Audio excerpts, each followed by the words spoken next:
We've been talking about this for months, trying to understand, would be the best possible path forward. Uh, but at the same time, we've been holding off, trying to be more available for, the victims, the families, the people that had to deal with everything in Lewiston and the surrounding areas. There's people obviously that are that lost family, grieving, funerals, and I think we've all gone to some. Senator Tunder's probably gone to them all. Um, a real tragedy that it's hard to know as a lawmaker really what the path is, but we all felt very strongly that we weren't going to just jump without, like I said, recognizing everything that they were going through, what the city and the community, what the state was going through. And it's all led today where, we have a number of bills that we're going to go forward with. Some of them are a lot similar to what you've seen in the past, but they have changes in them that make them all work in concert. Uh, but, again, we've sat down with, first responders, the people that are in the hospitals, friends, family. I mean, talking about the carnage, the things that happened, how horrific they were, and how they're gonna, people will be affected about that, for their entire life.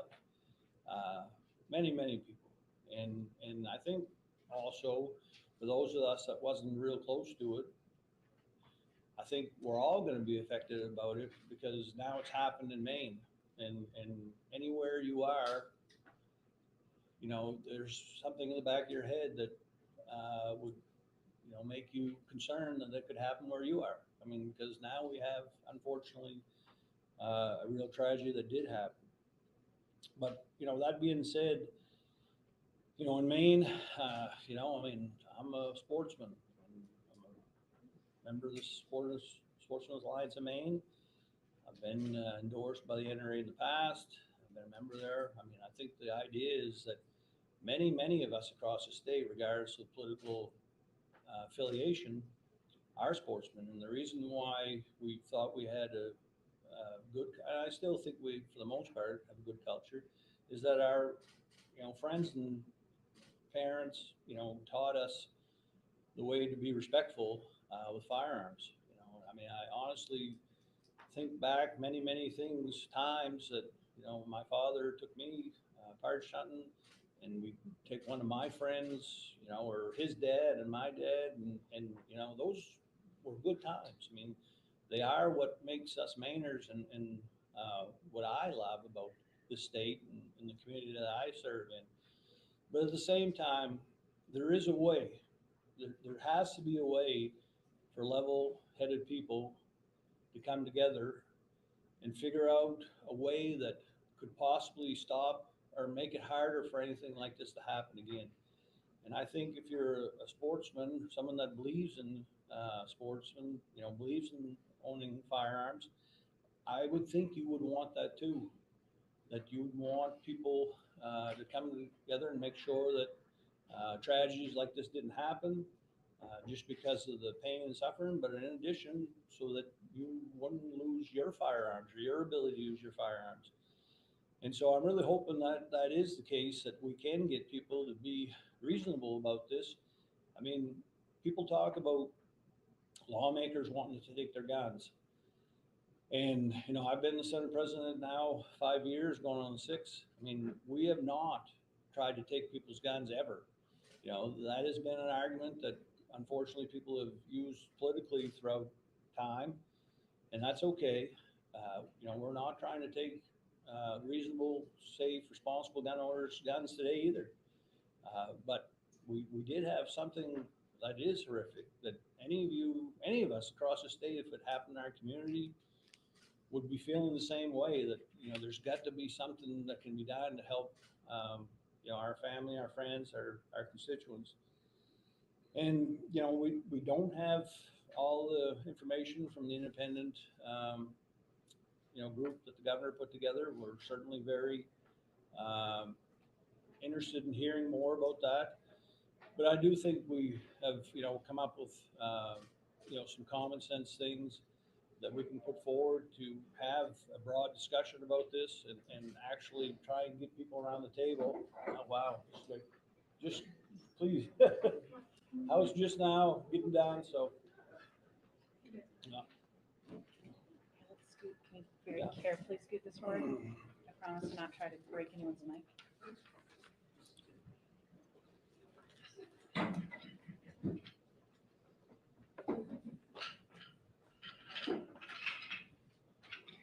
Let's keep it fast.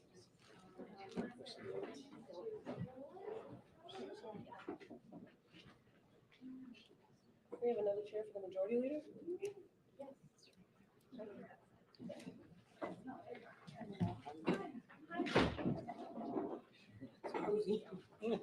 Very. Well, good. No, nothing. Just talking about why we got together.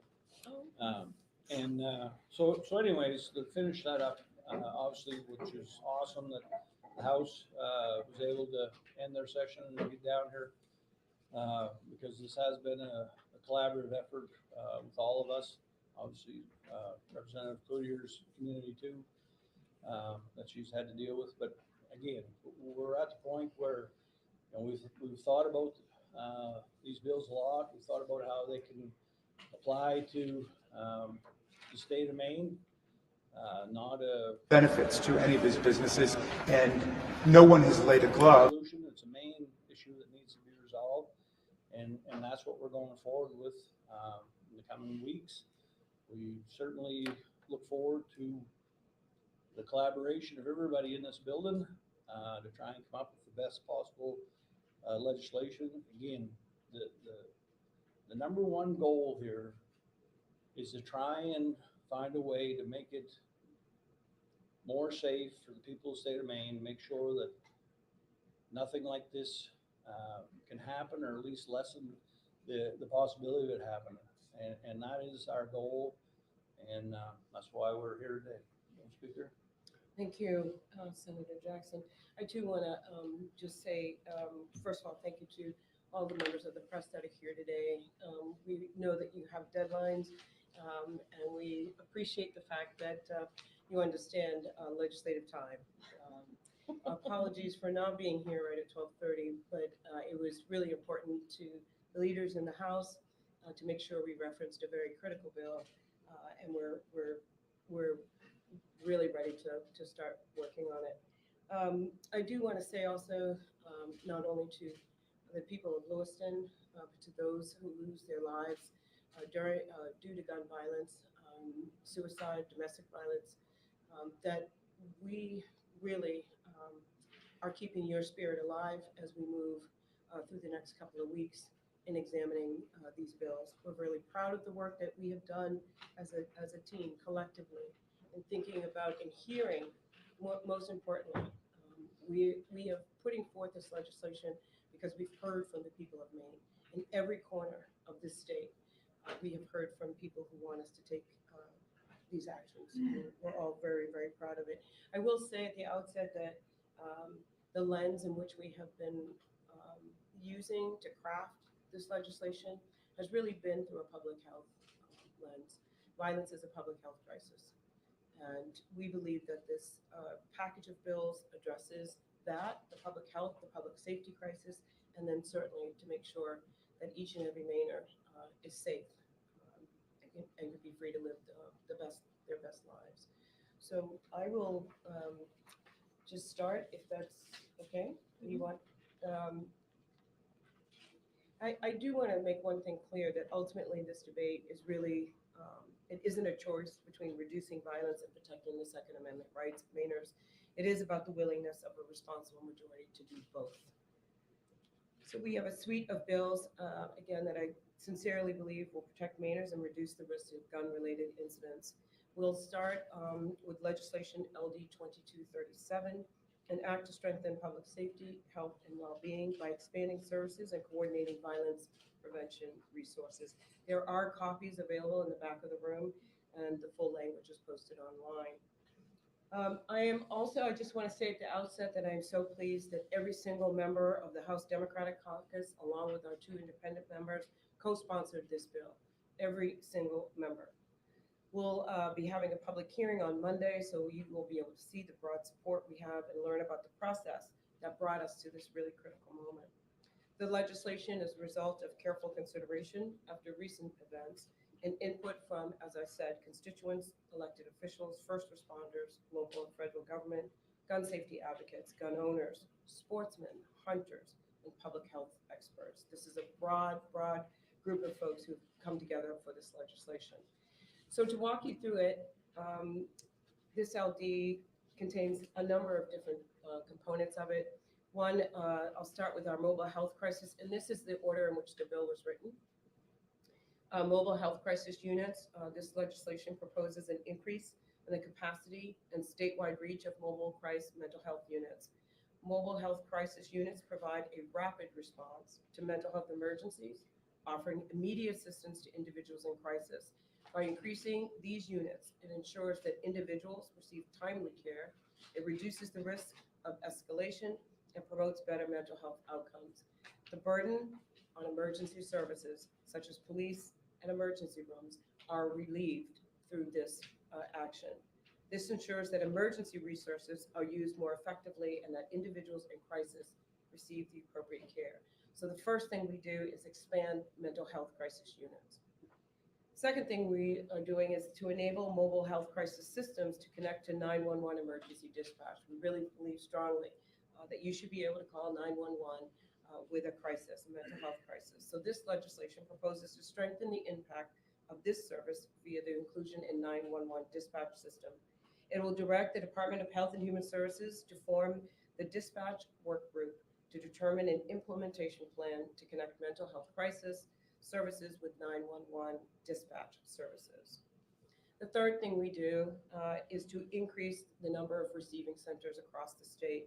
An increase of crisis receiving centers would provide a voluntary and compassionate alternative for those who are experiencing a mental health crisis who might otherwise have been taken into law enforcement custody or to an emergency room.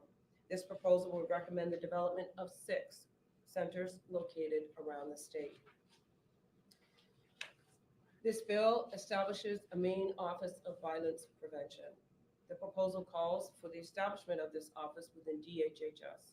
This office, equipped with a clear mandate and experienced personnel, would work in collaboration with the Department of Education to coordinate resources across state agencies and with local and federal governments to serve as a central hub for violence prevention efforts.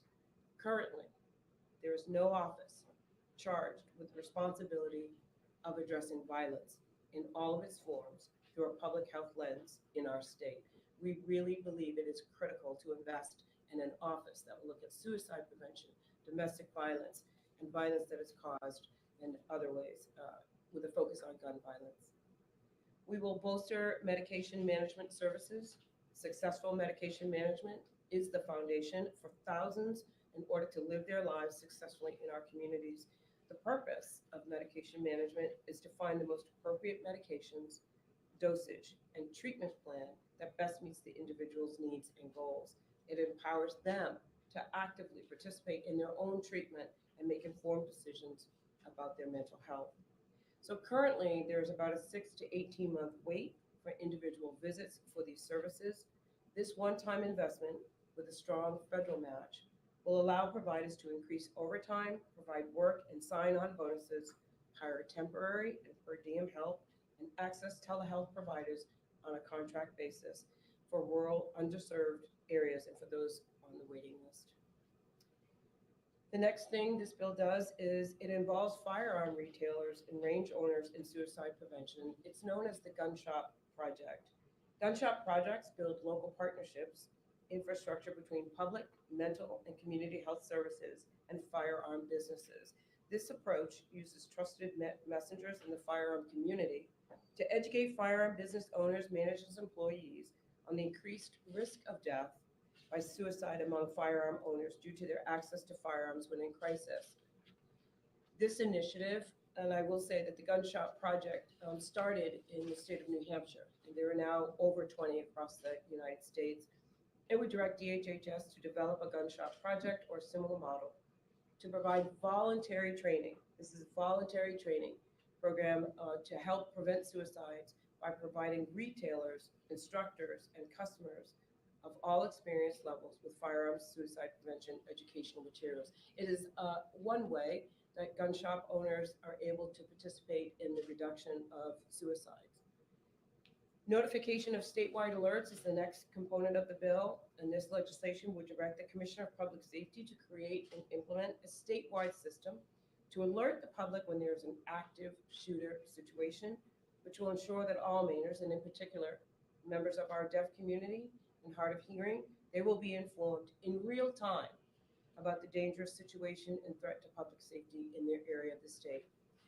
This particular component of the bill was worked on with Disability Rights Maine and NAMI Maine. We truly believe that this is a critical piece that's missing, a statewide alert for active shooters.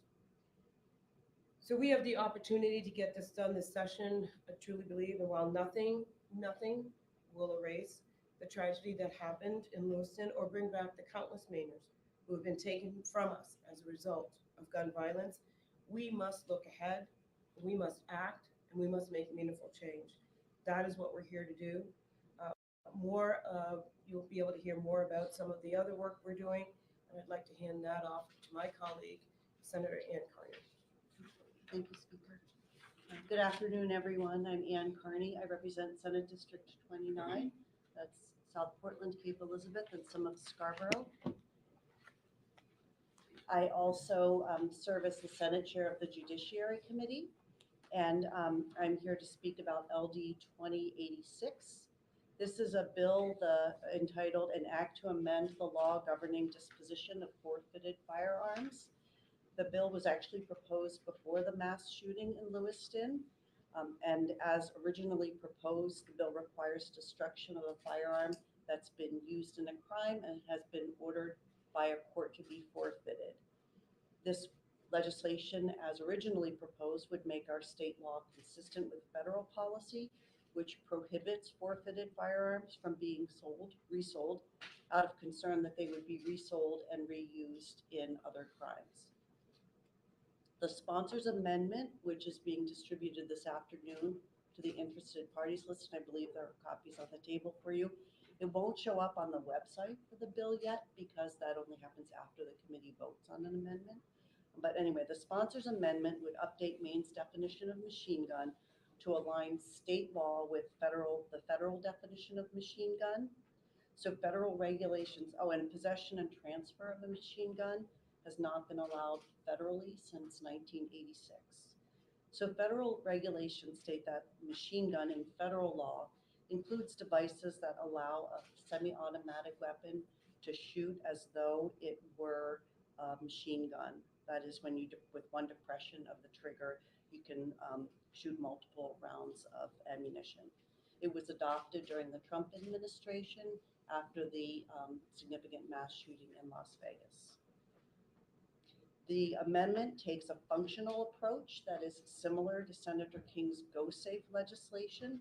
So rather than listing specific types of devices that are prohibited, the amendment focuses on how the firearm and the device work together.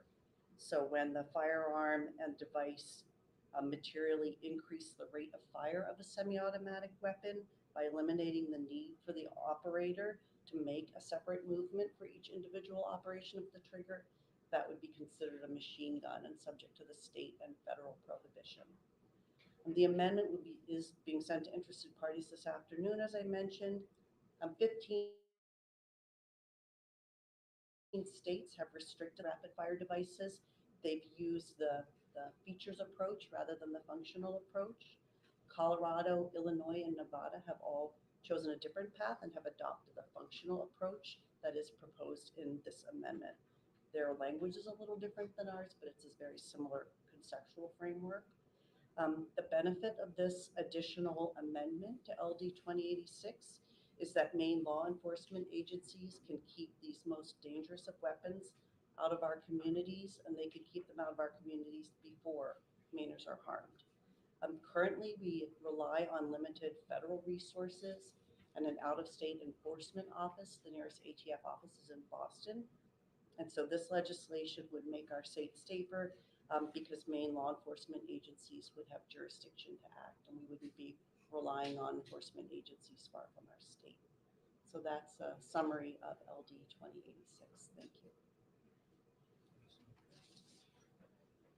Good afternoon. I'm Peggy Rotundo, and I proudly represent Senate District 21, which is the city of Lewiston. The bill that I am sponsoring is pretty straightforward. It's LD 2238, and it requires a 72-hour waiting period between an agreement for the purchase and sale of a firearm and the actual delivery of the firearm to the purchaser. It does specify some exemptions. The printed bill is available to you. There are a couple exemptions, such as the sale to law enforcement officers. This bill is very important, particularly with regard to public safety. In 2021, there were 277 suicides in Maine, and okay, I'm sorry, I'm not speaking up loudly enough. There are 277 suicides in Maine, and over half of those involve the use of firearms.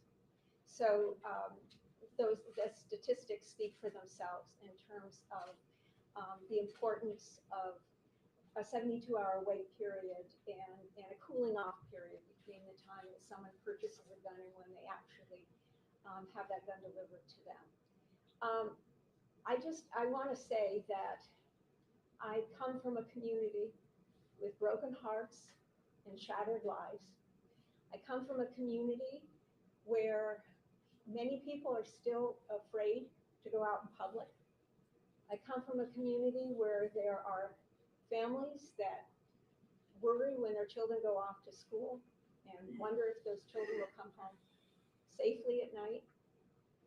While I, as a legislator, cannot do anything to bring back the lives of the grandparents, parents, children, friends, and neighbors who lost their lives on October 25th, nor can I miraculously heal those people that were terribly injured in the mass shooting, nor can I ever take away the grief and pain that the families of the survivors, of the victims, live with and always will live with. I can do everything in my power to try to reduce the level of gun violence in the state. I feel that we owe that to the memories of those people who did lose their lives on October 25th. And I would just say in closing that I would repeat what one of the members of the deaf community shared with us at the vigil after the mass shooting in. We honor Render no official favors or and making a positive difference in the world. And that's what we're trying to do with the legislation that we are proposing. So thank you. And it's now my pleasure to ask the Assistant Majority Leader of the House, Kristen Cloutier from Lewiston, to speak. Thanks, Peggy. So before we close out our briefing today, I just want to take a moment to again recognize why all of this legislation is so critically important for our state. As the legislature begins the public process of working on these gun safety and public health bills, I want to make sure that it isn't lost that the city of Lewiston, my hometown, is still experiencing, as Senator Rotundo described, a painful grieving process from the October tragedy that took the lives of 18 members of our community and injured 13 others.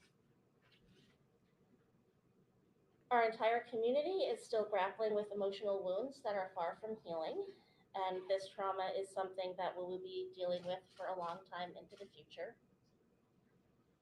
As a legislature, we have the responsibility to honor the victims and their families by taking action to ensure that a tragedy like this never happens again to another community in Maine. This suite of legislation that we are introducing today, in conjunction with the governor's proposed legislation, will initiate important progress to make our state safer. Increasing the number of crisis receiving centers will help ensure that more Mainers can get the help they need when they need it in the future. Closing our current background check loophole will prevent firearms from falling into the hands of people who should not have them. And implementing a 72-hour waiting period on firearm purchases will help ensure that people in crisis won't be able to access dangerous weapons with the intent to harm themselves or others. The victims, their families, the residents of Lewiston, and all Mainers deserve meaningful change that will make our state safer. Together, this suite of legislation shows that the state is committed to enacting policies that will help accomplish that. Okay, willing to take any questions? Yeah. Go ahead. I know that you mentioned that some of these mirror what the governor already put forward in her state of the state, but some of them go beyond what she has already proposed. So why put forward these measures that exceed what she is calling for? Well, for my own part, I think for all of us here, I mean, obviously the governor can put in any bills that she wants. I mean, they're going to the Judiciary Committee. We think that was a good start, but we also think that we need to do more.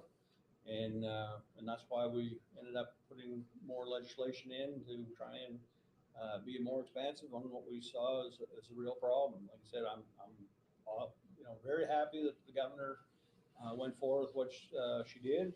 I think, like I said, it's a good start, but we just felt strongly that we need to have conversations about more and things like mental health, which obviously everyone's talking about, saying that they do support. So that's why we're going forward with these number of bills. With regards to the proposed legislation and comparing it to the Lewiston shooting, the shooter there, he wasn't voluntarily seeking mental health help. He legally purchased his firearms, and it was more than 72 hours from that time.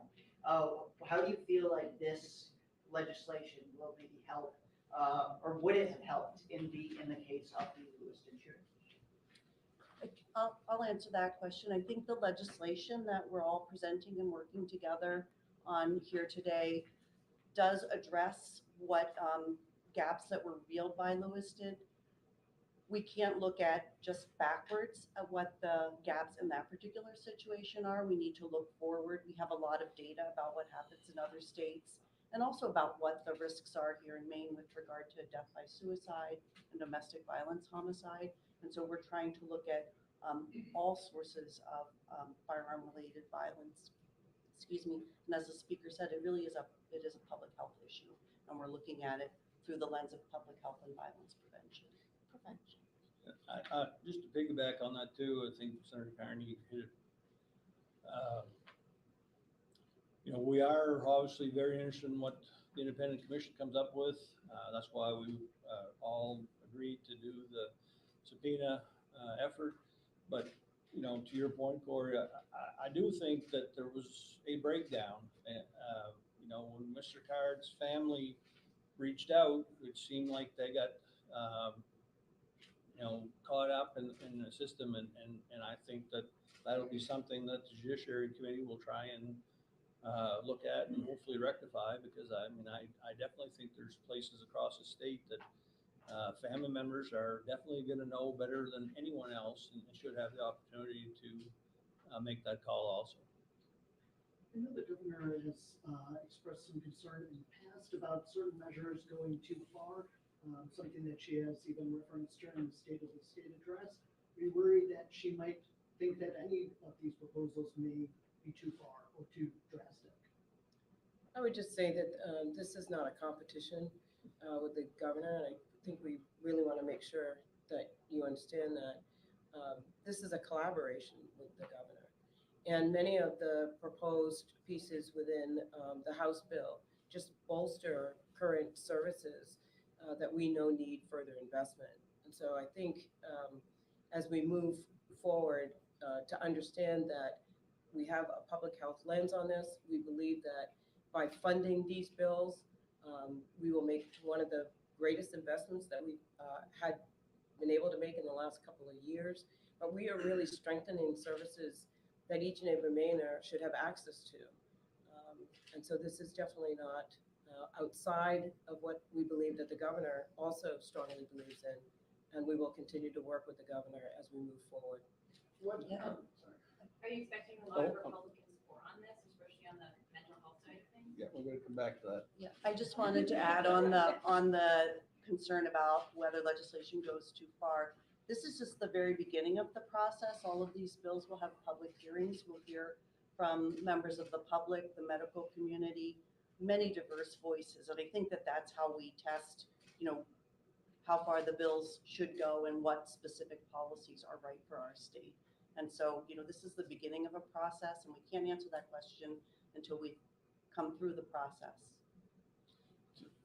Your question, Are you expecting a lot of Republican support on this, especially on, a lot of people have been, on both sides of the aisle, have been asking for more mental health support? It is absolutely our hope that that we will be able to move forward in a bipartisan manner. Preliminary conversations with some Republican leaders have indicated a willingness to sit down and talk. And so we're really looking forward to some engagement with them on this, and hope that this can move forward in a strong bipartisan manner. To what extent did you reach out to legislative Republicans when you were forming these bills? And did you seek any Republican co-sponsors, particularly with the mental health bill? And if not, why?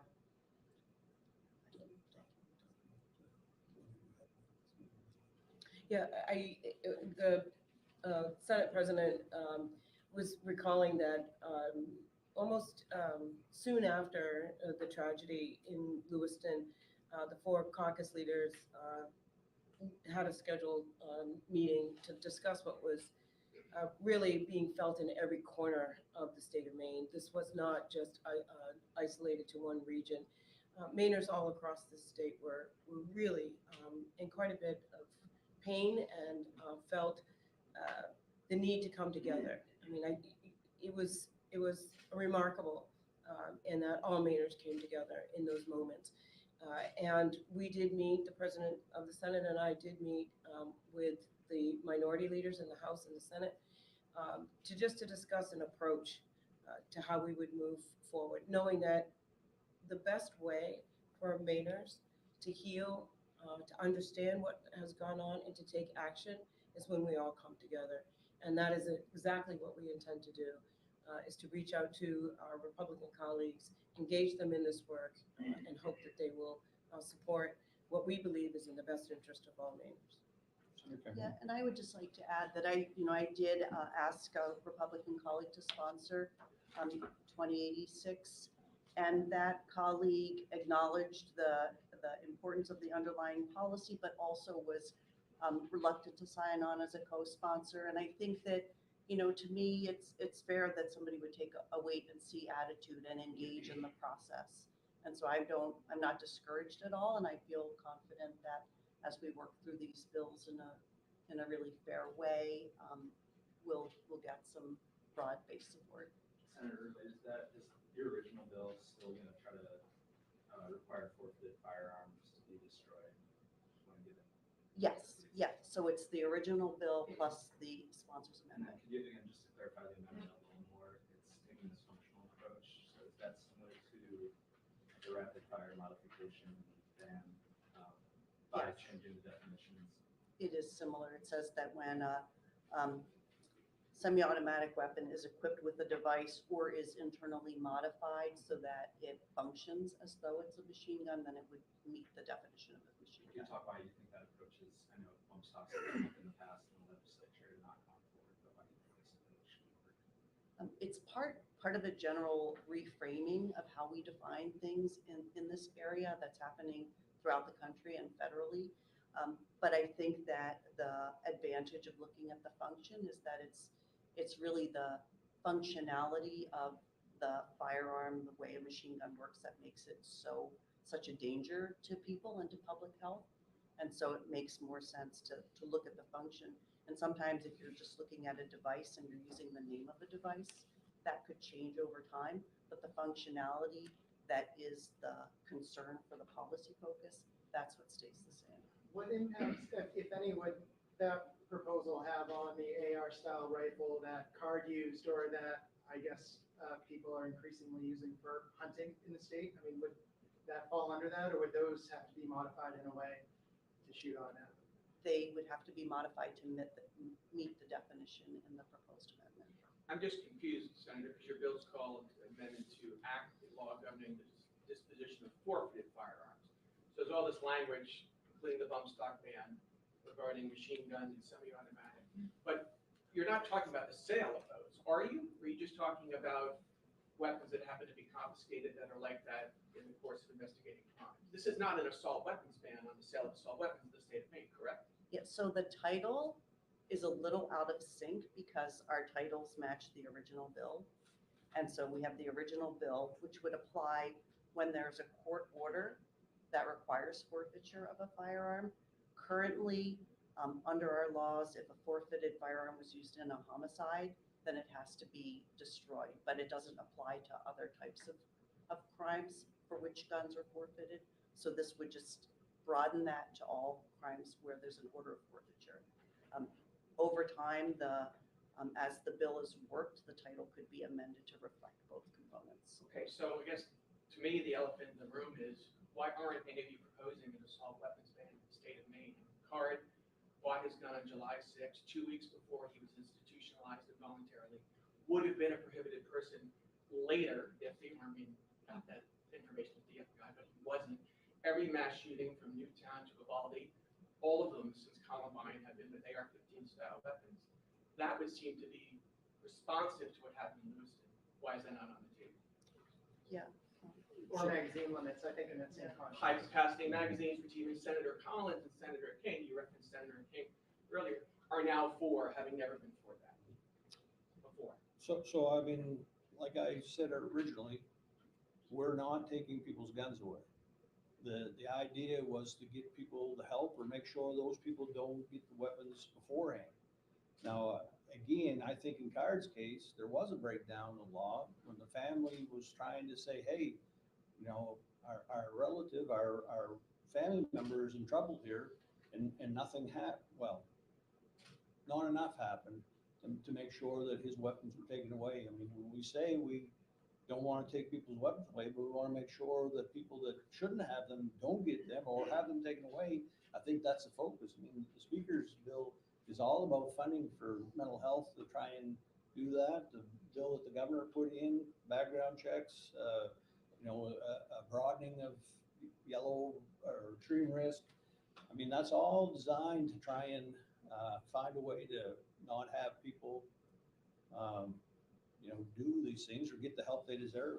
And so that's why you don't see that in this. I mean, I think one of you talked about what's used in hunting.